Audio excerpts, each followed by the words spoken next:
CK Hutchins Holdings owns 75% of Chung Hong Infrastructure Holdings, the owner of Northumbrian Water, who are not fit for purpose at this stage. It took my producer, Sam, 5 minutes to find that out. You are in charge of these businesses as far as it relates to delivering water to the UK, and you didn't know? No. What makes you think you're fit for your job? Well, judge me what I'm doing, Kay. I'm... Roast him, Kay. Roast him.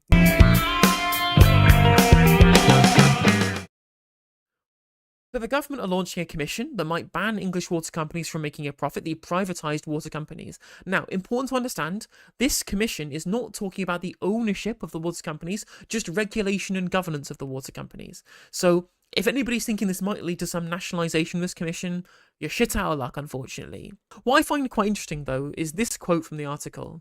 Sources of the department said they would consider forcing the sale of water companies in England to firms that would run them as not-for-profits. Unlike under nationalisation, the company would not be run by the government, but by a private company run for public benefit. So they would still be able to pay their executives lots and lots and lots of money, still be able to pay themselves loads of bonuses, they just wouldn't have shareholders to pay dividends to, okay? Now what this is very similar to is Will Hutton here, talking in The Guardian about how from the collapse of Thames Water, the utility giants have to pioneer a social utility company, which is essentially what the government is looking at now. And you'll remember Will Hutton. Will Hutton was the one who went to a meeting with the CEO of Severn Trent Water, as far as I'm concerned, in my opinion, colluding with people in the private water industry to try how they could try and frame a new social utility company, which quite frankly looks like as a way of trying to stave off nationalisation. Very interesting that this is how the government is looking at the issues with private water without actually looking at the core issue, which is privatisation. Now, Steve Reed for the government, who I believe works in Defra, was interviewed about this on Sky News by Kay Burley this morning. Let's see what he had to say.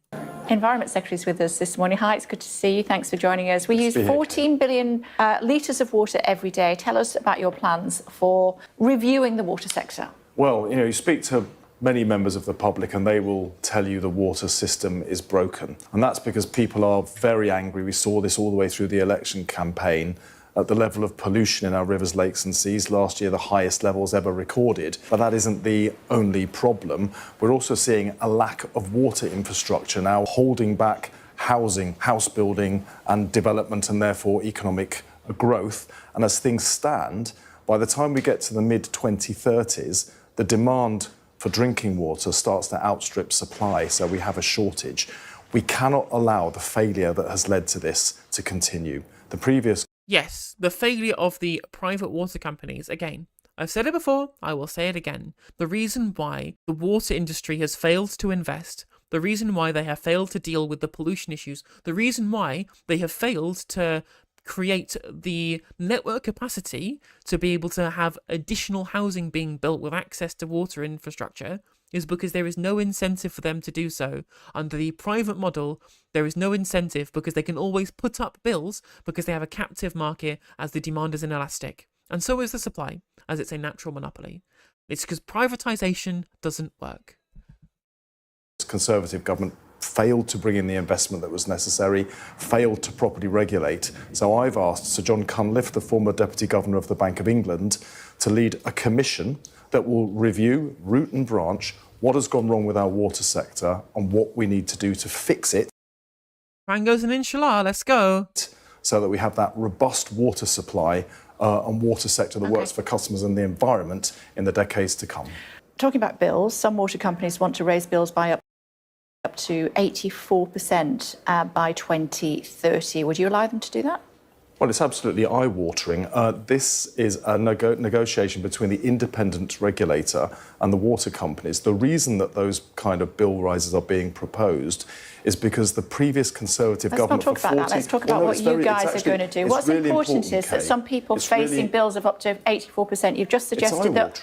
Yeah, you've just suggested that potentially Ofwat might be biffed, so who would look over that? Well, it's eye-watering, but it's because for 14 years our water infrastructure deteriorated to such an extent... I think you mean 49 years. You say it's 14 years like it's a Conservative Party problem and not a privatisation problem.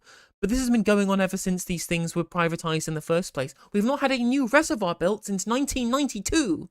That predates both the last Conservative government and the last Labour government.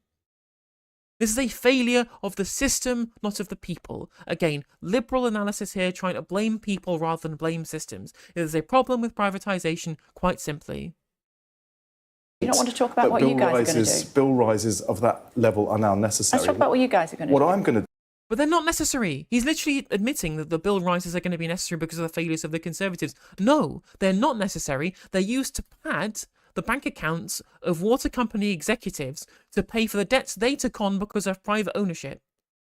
If their debts are so high, they have to make their bills unaffordable again in their captive market, their natural monopoly, and rip off consumers to pay their CEOs billions, to pay money to their shareholders and pay down debts that they took on to pay out their shareholders previously. Tough. We should cap the bills, let them go bust, nationalise them for nothing. Tell them to get fucked. The bills are necessary. The bill increases are necessary. Oh, are they, Steve? I don't think they are. That's a political choice that you've made. Do is draw a line in the sand and reset the sector so that can never happen again. I can't undo the damage of the last 40 years. But are you going to allow I can bills make sure to increase? It never happens again. Are you going to allow bills to increase by 84%? I'm going to stop that ever happening again. What I have done already. So he is going to allow it to happen now, though. So it can happen this one time, but then after that it won't happen again. I'm sure it won't. I'm sure the private water companies won't want those bills increased ever again, will they? Already so is I've secured an agreement with the water companies that any increases from bills will be ring-fenced, so it can only be spent on infrastructure, not diverted for bonuses or dividends. Okay, so we are going to get the bill increase then. It's just going to go back into funding the infrastructure that they should have been funding before with the money we already gave them. At least if the infrastructure spending was coming from taxation, it would be fairly distributed between the rich and the poor based upon who gets taxed more. But no, it's just going to come through higher bills, which affects everybody equally. You're essentially calling for a poll tax for water infrastructure to be created. That's what this is. If everybody pays it, rather than the private sector, if everybody pays it, regardless of how rich or poor they are, through increased water bills, that is basically a poll tax to pay for the failure of the private sector. Okay, how has foreign ownership benefited our water companies? Well, we need investment into the water sector to fund the development in infrastructure that is needed to clean up our rivers, lakes and our seas and to allow that house building to go ahead. We need to bring in that investment from wherever it can come in. It's the lack of investment that's led to the state that our water infrastructure is in. And yes, because the private sector owns it. Foreign or domestic, doesn't matter. Those private companies haven't invested because they have no incentive to do so. Plenty of incentive for the state to do it, plenty of investment going on elsewhere, just not in the private water sector. That has led directly to these eye-watering bill increases. We need to make sure that can't happen ever again. Okay, in opposition, you said that water bosses who've been found to be illegally dumping sewage should be in the dock. You said that on my programme, actually. Yeah. You still have that view?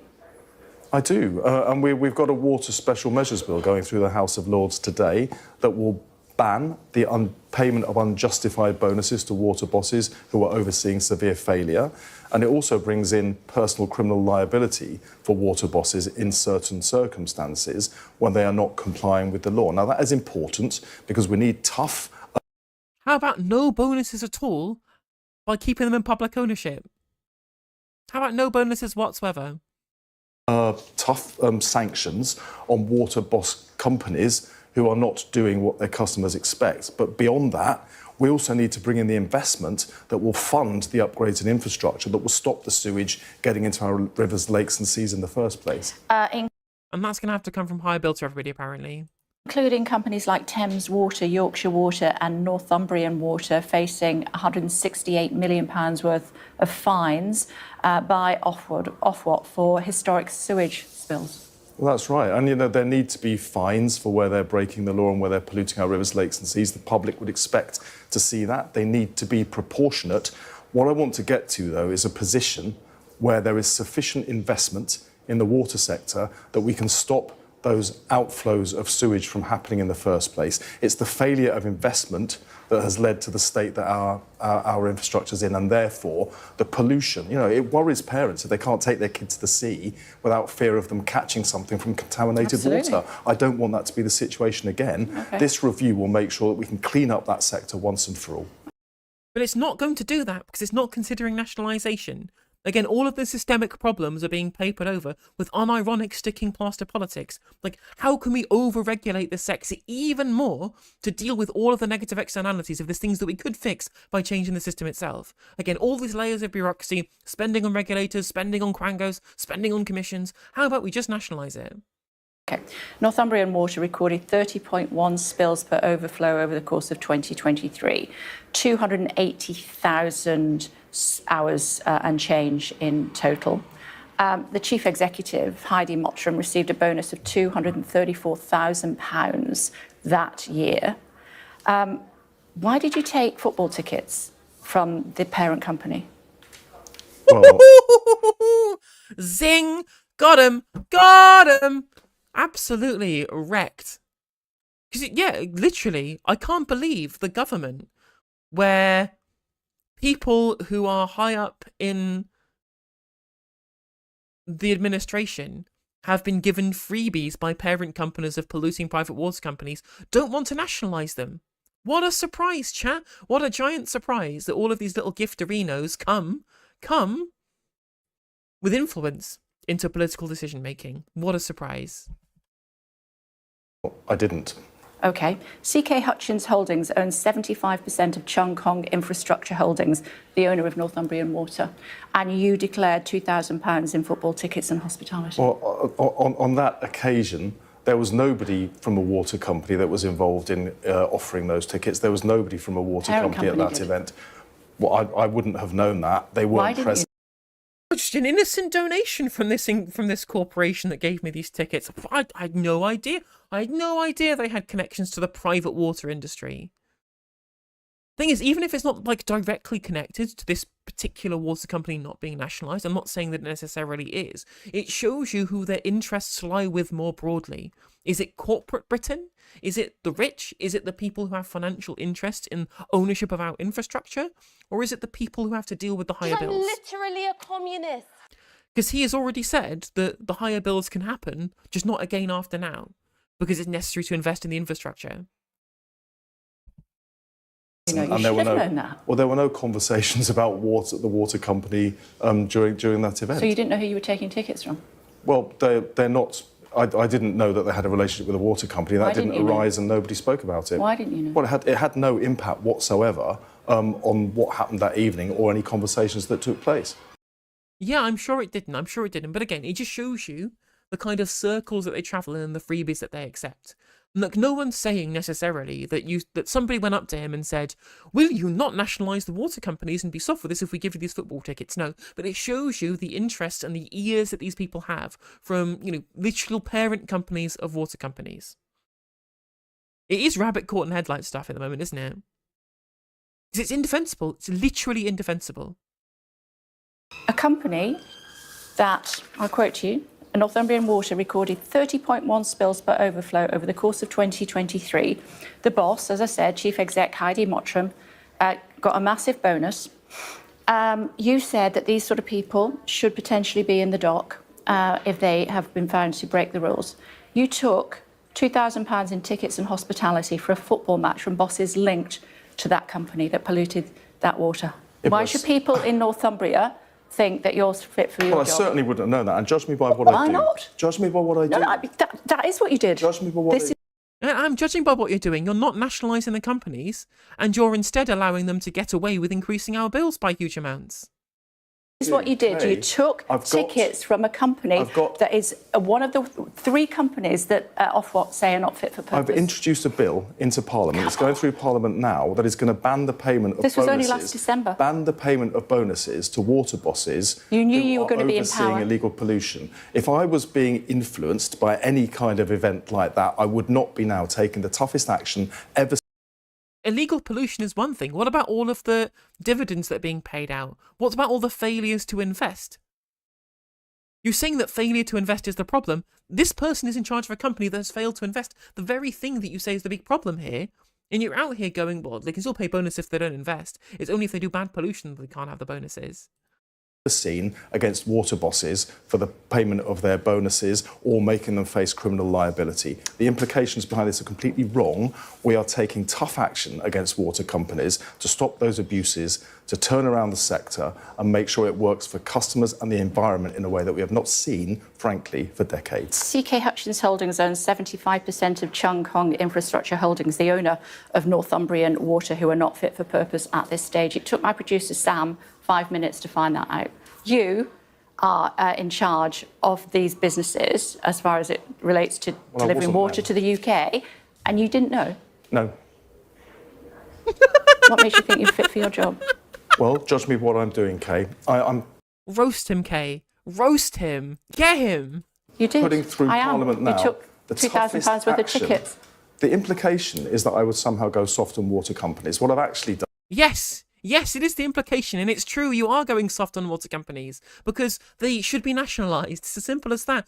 Your boss, Sir Keith Starmer, ran his election campaign to be the leader of the Labour Party in 2020 on a promise to nationalise the water companies. Where's that gone? Where's that pledge gone of common ownership? I wonder where that's gone. Could he perhaps have been influenced by the kind of people who give him football tickets? Who's to say? Done is bring in the toughest legislation to stop the payment of unfair bonuses, to make water bosses face criminal liability for the kind of things that they're doing. I've launched a commission today that will turn around the water sector, clean up our rivers, lakes and seas once and for all, and make sure that we have the governance and regulation that can serve customers better. With Judge me by hindsight, what I do. would you take those tickets again? I probably wouldn't, but I didn't know at the time, and it hasn't influenced a single decision that I've taken. Why would you not take them again? Well, I don't think it's helpful that you're able to ask me questions like this. I didn't know. What? Excuse me? It's not helpful for you to scrutinise my record in office and potential conflicts of interest. Basically, what this answer is I wouldn't accept it because now I know I'll get caught.